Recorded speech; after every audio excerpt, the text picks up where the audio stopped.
नमस्कार, prime time exclusive Mumbai special में आपका स्वागत है। आपके साथ मैं हूं सऊद मोहम्मद खालिद। जी हां, एंटीलिया अ सीक्रेट गेम, और आज इस बुलेटिन में होगा इस सीक्रेट गेम के हर पहलू का पर्दाफाश।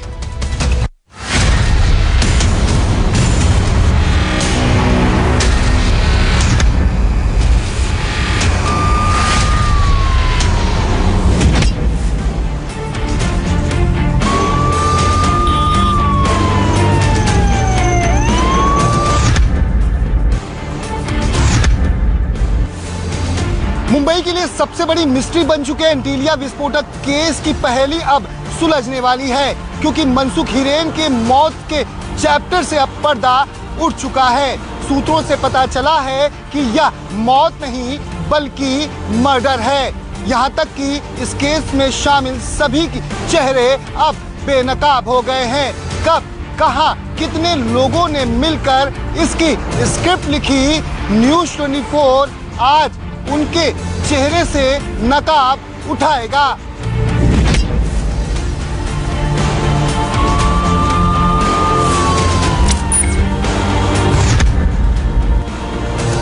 मनसुख हिरेन मौत मामले में जांच में जुटी एटीएस के हाथ उस साजिश के मास्टरमाइंड के गिरफ्तार तक पहुंच चुके हैं। अब जल्द ही यह मास्टरमाइंड लोगों के सामने आ सकता है, क्योंकि जांच एजेंसियों को जो सबूत मिले हैं वो उस शख्स की तरफ इशारा कर रहे हैं जिसके इर्द गिर्द शक की सुई घूम रही थी।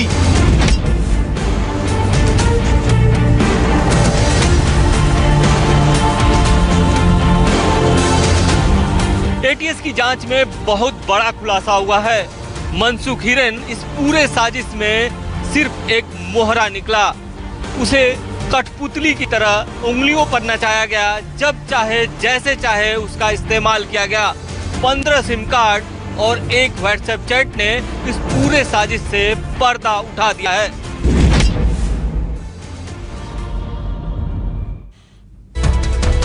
जी हां, एंटीलिया सीक्रेट गेम्स के हर पहलू का पर्दाफाश होगा और इसका पहला चैप्टर है मोहरा। दरअसल इस साजिश में मोहरा आखिर कौन था? कौन था वो जिसे खिलौने की तरह इस्तेमाल किया गया, और जब मन भर गया या फिर यूं कहें कि काम हो गया तो उसे मौत के घाट उतार दिया गया। पहली नजर में तो हर किसी को यह एक साधारण सी मौत लगी, लेकिन जब राज खुले तो फिर बड़ी साजिश से पर्दा उठा।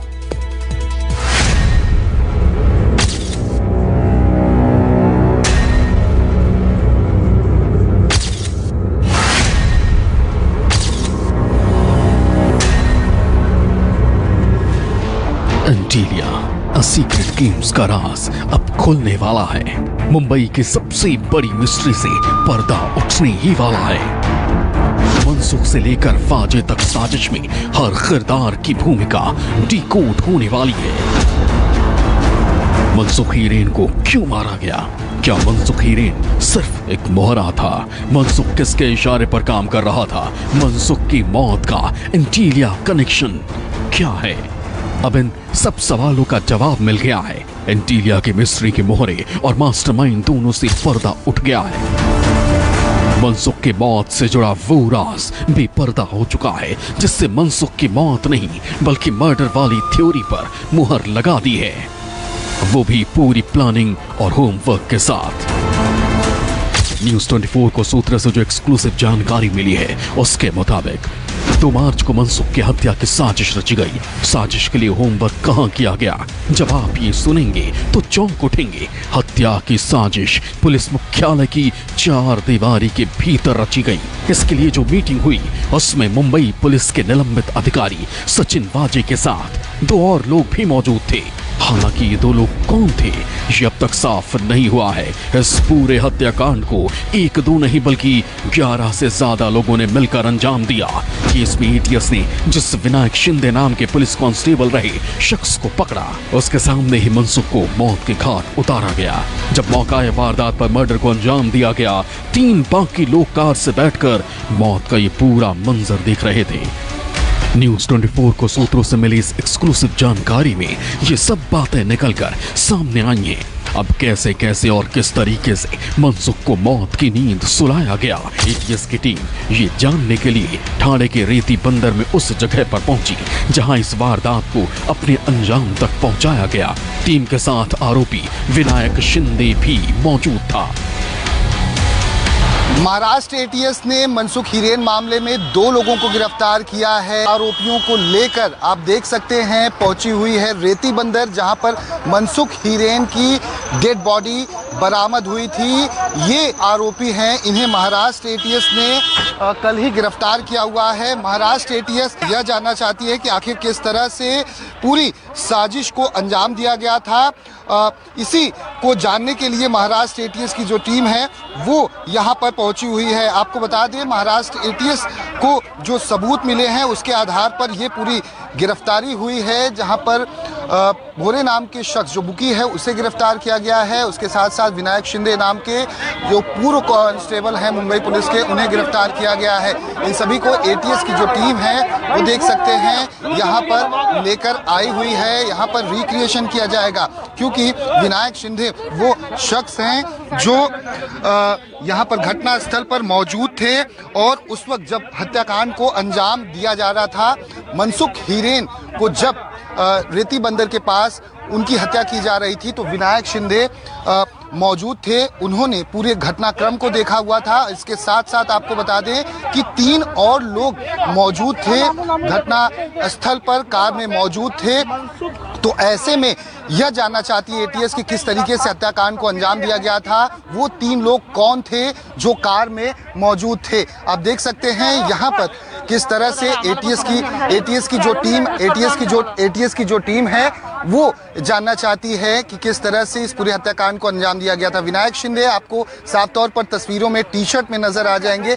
हरे रंग का टी-शर्ट पहना हुआ है और यहाँ पर ये एटीएस के अधिकारी जानना चाहते हैं कि किस तरह से इस पूरे हत्याकांड को अंजाम दिया गया। विनायक शिंदे के बारे में ये जो हमें जानकारी मिली हुई है कि विनायक शिंदे घटनास्थल पर मौजूद थे जब इस पूरी घटना को अंजाम दिया गया था। इसके साथ साथ 3 अधिकारी और मौजूद थे। विनायक शिंदे तस्वीरों में साफ तौर पर देखे जा सकते हैं। एटीएस के जो अधिकारी हैं इनसे लगातार पूछताछ कर रहे हैं। घटनास्थल पर जायजा लिया जा रहा है कि किस तरह से वो 3 लोग कौन थे जो घटनास्थल पर मौजूद थे, क्योंकि जो एटीएस के द्वारा जो जांच में सामने आया है कि 11 से ज़्यादा लोग मनसुख हिरेन की हत्याकांड में शामिल हैं। ऐसे में यहाँ पर एटीएस की जो टीम है वो देख सकते हैं कि 3 गाड़ियों में भरकर यहाँ पर पहुंची हुई है। एटीएस के अधिकारी विनायक शिंदे को लेकर पहुंचे हुए हैं। विनायक शिंदे बहुत ही महत्वपूर्ण कड़ी हैं इस पूरे हत्याकांड की।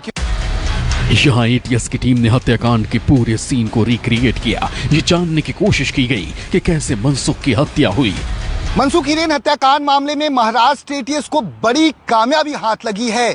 महाराष्ट्र एटीएस ने मुंबई पुलिस के एक पूर्व कांस्टेबल विनायक शिंदे को मनसुख हिरेन हत्याकांड मामले में गिरफ्तार किया है। इसके साथ साथ एक बुकी को भी गिरफ्तार किया गया है। विनायक शिंदे वो शख्स है जिसने मनसुख हिरेन को मुंबई पुलिस के एक अधिकारी का झूठा नाम लेकर रेती बंदर के इसी घटनास्थल पर बुलाया हुआ था।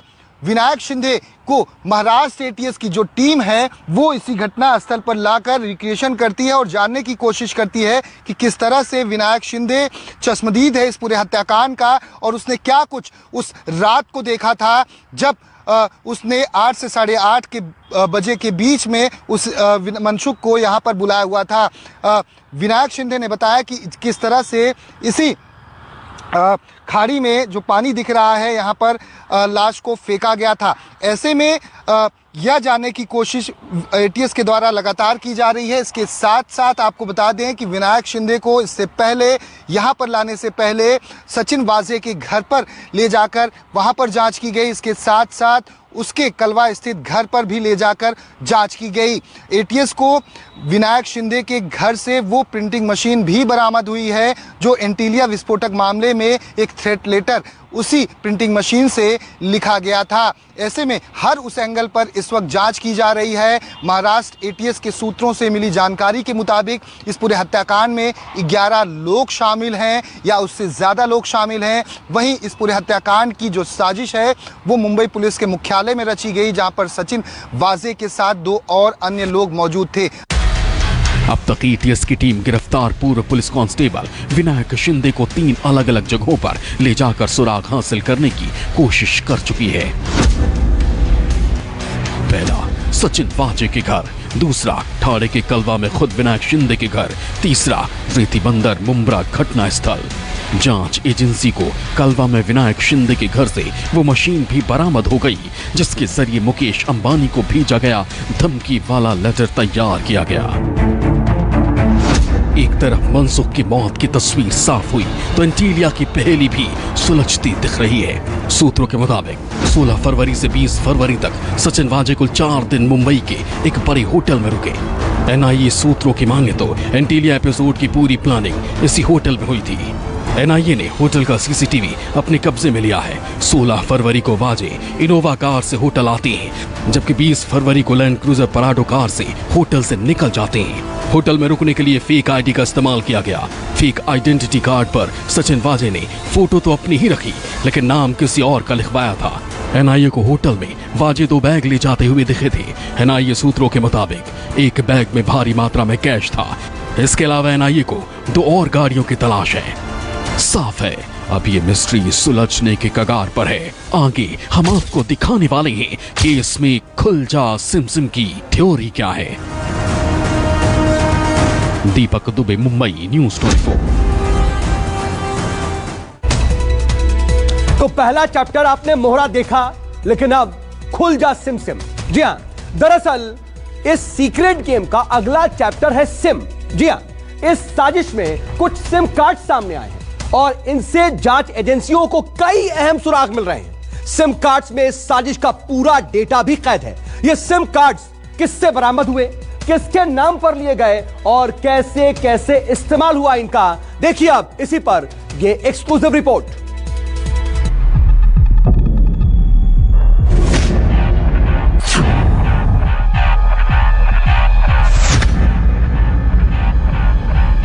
मनसुख हिरेन केस की कड़ियां जोड़ रही महाराष्ट्र एटीएस के हाथ अब वो सुराग लगने लगे हैं जिससे एंटीलिया केस की मिस्ट्री से पर्दा उठ सकता है।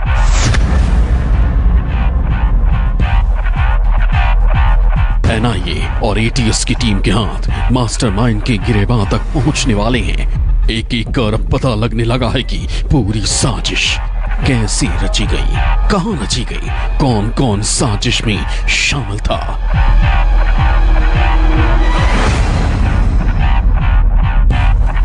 और किसके कहने पर मनसुख हिरेन की सांसों की डोर हमेशा हमेशा के लिए तोड़ दी गई। एटीएस ने जिस विनायक शिंदे और नरेश गोर नाम के बुकी को गिरफ्तार किया वो अब साजिश का खुलासा कर रहा है।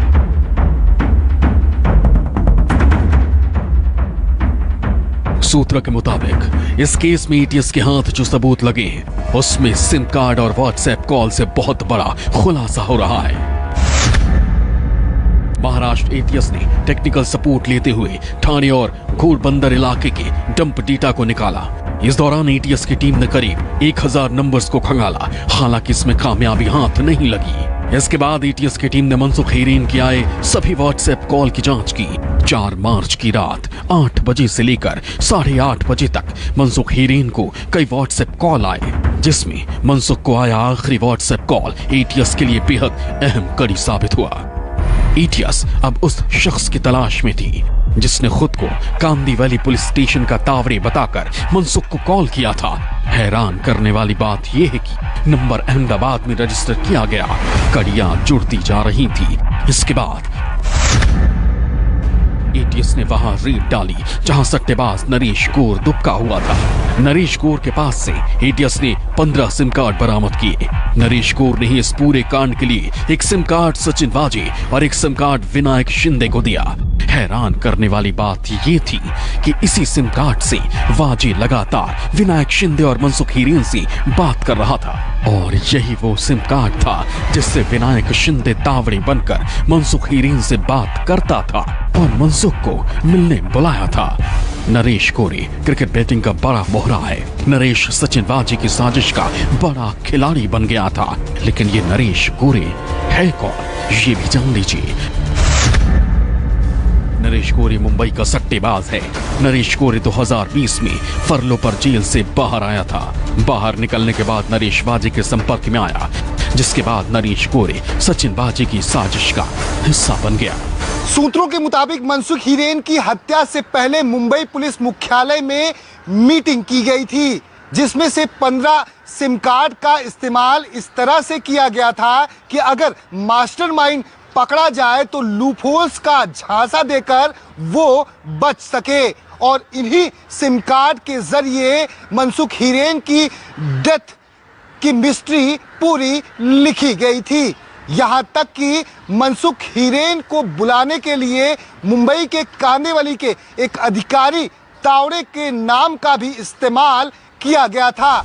मनसुख को मारने की प्लानिंग इस कदर बुनी गई थी कि 4 मार्च को जिस वक्त मनसुख हीरेन की सांसों की डोर तोड़ी गई, उस वक्त सचिन बाजे को न किसी का फोन आया और न ही उसने किसी को कॉल किया, और ये सब कुछ एक प्लानिंग के तहत किया गया।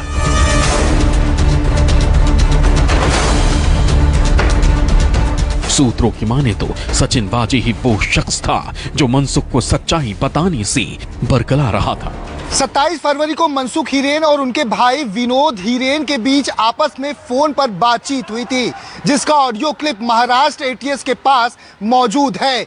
मनसुख हीरेन से उनके भाई विनोद ने यह पूछा कि आखिर एफआईआर में सचिन वजे का नाम क्यों नहीं दर्ज करवाया। इस पर मनसुख ने कहा कि सचिन ने मना किया है और यही वजह है कि उन्होंने एफआईआर में नाम दर्ज नहीं करवाया। यहां तक कि मनसुख की तरफ से यह कहा गया कि सचिन ने कहा है कि वो पूरे मामले को संभाल लेंगे।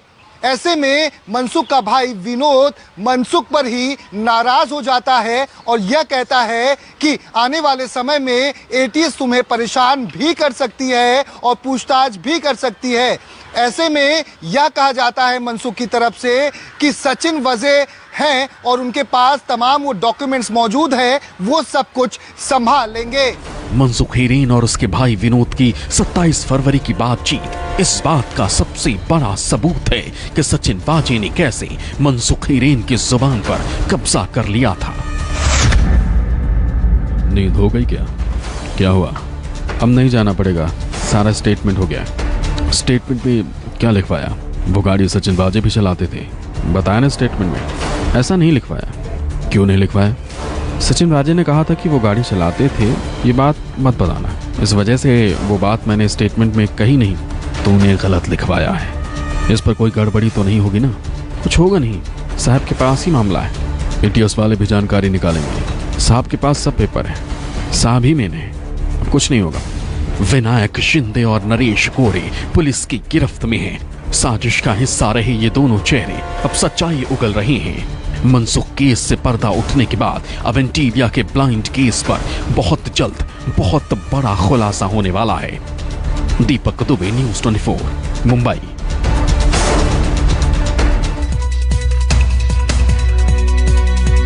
तो आपने देखा कि आखिर सिम में क्या कुछ था, लेकिन अब इस पूरे सीक्रेट गेम का अगला चैप्टर है मास्टरमाइंड। जी हां, एंटीलिया के मिस्ट्री में हर कोई बस यही जानना चाहता है कि इसका मास्टरमाइंड आखिर था कौन। वो कौन था जिसके इशारे पर इतनी बड़ी साजिश रची गई, उसकी स्क्रिप्ट तैयार हुई, जिसके हाथों में इस चाल का हर मोहरा था और वो वक्त वक्त पर अपने जरूरत के हिसाब से ही हर किसी को, हर मोहरे को आगे बढ़ा रहा था। सबसे पहले नाम सचिन वाजे का आया। सचिन वाजे ही वो शख्स है जिसने 25 फरवरी की रात को स्कॉर्पियो पार्क की थी। एटीएस सूत्रों की मान home minister around the mid February calls Shri Waze at his official residence and some instructions were given. So it is absolutely clear Mr. Deshmukh was in Nagpur in this particular purpose. Sharad Pawar ने अनिल देशमुख को बेगुनाह साबित करने में जो दलीलें दी, जल्द ही वो सवालों के घेरे में आ गई। बीजेपी आईटी सेल के प्रमुख अमित मालवीय ने अनिल देशमुख के एक पुराने ट्वीट को रीट्वीट किया, जिसमें देशमुख 15 फरवरी को प्रेस कॉन्फ्रेंस करते दिख रहे हैं। महाराष्ट्र के पूर्व मुख्यमंत्री देवेंद्र फडणवीस ने भी क्रोनोलॉजी के जरिए पवार के दावे पर सवाल उठाए। फडणवीस ने ट्वीट किया, ऐसा लगता है कि शरद पवार जी को परमवीर सिंह के पत्र पर ठीक से जानकारी नहीं दी गई है। एसएमएस से पता चलता है कि मीटिंग की तारीख फरवरी के अंत का है। अब इस पूरे मुद्दे को कौन घुमा रहा है? शरद पवार की सफाई जब सवालों के घेरे में आई तो खुद महाराष्ट्र के गृह मंत्री अनिल देशमुख को सामने आना पड़ा। मुझे कोविड हुआ था, उसके वजह से नागपुर के एलेक्सिस अस्पताल में मैं 5 फरवरी से लेके तो 15 फरवरी तक एडमिट था। 15 फरवरी को मेरा जब डिस्चार्ज हो रहा था, तब मैं अस्पताल से घर में जाने के लिए जब अस्पताल के नीचे आया और अस्पताल के गेट के ऊपर काफी पत्रकार वहां पे खड़े थे। उनको मुझे कुछ सवाल पूछना था। मैं कोविड की वजह से मेरे में वीकनेस था, उसके वजह से मैं वहीं कुर्सी पे बैठ के उनके सवालों का जवाब देके गाड़ी में बैठ के होम क्वारंटाइन 27 फरवरी तक हो गया। 28 फरवरी को मैं पहली बार घर के बाहर निकला। महाराष्ट्र के गृह मंत्री पर 100 करोड़ की उगाही के आरोपों से शिवसेना भी तिलमिलाई हुई है। सेंट्रल एजेंसी का इस प्रकार से मिसयूज करके महाराष्ट्र में अगर कोई राष्ट्रपति शासन लगाने की अगर कोशिश कर रहे तो मैं उनको एक चेतावनी दे रहा हूं, जो आग लगेगी उसमें आप झुलस जाएंगे। बीजेपी और उसके सहयोगियों का कहना है कि 100 करोड़ की वसूली के आरोप बेहद गंभीर हैं और जब तक महाराष्ट्र में राष्ट्रपति शासन नहीं लगता तब तक इस मामले की निष्पक्ष जांच संभव नहीं है। मुंबई से दीपक दुबे और विनोद जगदाले के साथ मनीष कुमार, दिल्ली, न्यूज़ 24। तो आज हमने इस सीक्रेट गेम के हर पहलू और हर चैप्टर को आपके सामने रखा, लेकिन मौजूदा वक्त में नजर यही आ रहा है कि आने वाले वक्त में इस चैप्टर में, इस गेम में नए पहलू और नए चैप्टर्स भी जुड़ सकते हैं। एक छोटा सा ब्रेक, बने रहिए न्यूज़ 24 के साथ।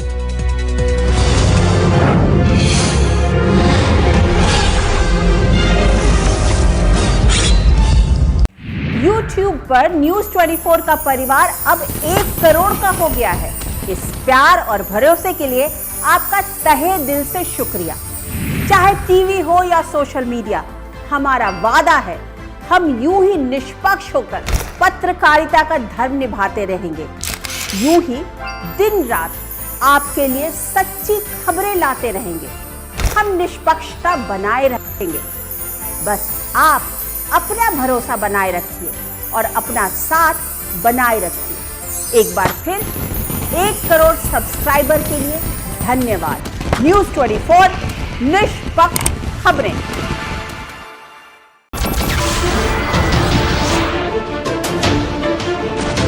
नमस्कार, मैं हूं मानक गुप्ता। अगर आपको हमारा ये वीडियो पसंद आया हो तो इसे लाइक और शेयर जरूर करें और हाँ, हमें सब्सक्राइब और फॉलो करना ना भूलें ताकि आप देश और दुनिया की कोई खबर मिस ना करें। तो जुड़े रहिए हमारे साथ और देखते रहिए न्यूज़ 24।